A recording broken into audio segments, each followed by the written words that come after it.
जी अस्सलाम वालेकुम दोस्तों, मैं तुहानू अज एक छोटा जिहा ट्रिक दसांगा जिहड़ा तुहाडे बहुत फ़ायदेमंद होएगा। लेकिन मेरी गुजारिश है कि वीडियो नू मुकम्मल देखें। जदों तक तुसी वीडियो मुकम्मल नहीं देखोगे तुहानू पूरी गल दी समझ नहीं आएगी और पूरा फ़ायदा नहीं होगा। अगर वीडियो अच्छी लगे लाइक और शेयर ज़रूर करें। हकीम अज़हर देसी टोटके चैनल नू सबसक्राइब कर दें, बैल आइकन प्रेस कर दें।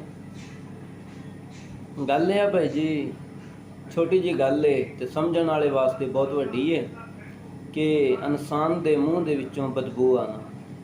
अगर इंसान के मूँह चों बदबू आती होवे ना तो चंगा सज्जन जिहड़ा ना जदों बंदा गल करदा वो भी या मूँह परे नूं कर लैंदा तो या जान छडांदा है कि यार जान छड्ड।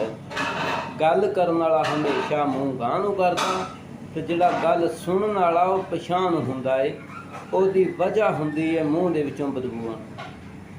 जिहड़े नाल तुसीं गल कर रहे हो वो तुहानूं चाहुंदा है, तुहाडी गल सुननी भी चाहुंदा है, लेकिन तुहाडे मूँह दी बदबू उहनूं गल सुनन दा मज़ा नहीं आउण दिंदी।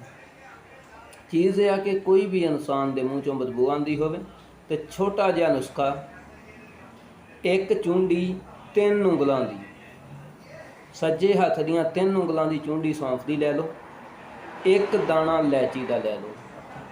उन्होंने जनाब तुसीं सुबह शाम 2 टाइम उन्होंने अपने मूँह के अंदर चबाओ, चंगी तसल्ली नाल उहनूं चबाओ और एक हफ्ता चबाउण तो बाद तुहानूं अपने मूँह का रिजल्ट पता लग जाएगा।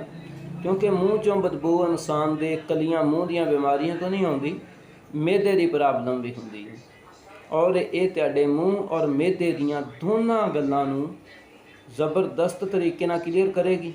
अल्लाह दी ज़ात पाक शफा देगी, मेरा मालक करम करेगा। अल्लाह हाफ़िज़, अल्लाह निगहबान। वीडियो अच्छी लगे लाइक और शेयर ज़रूर करें।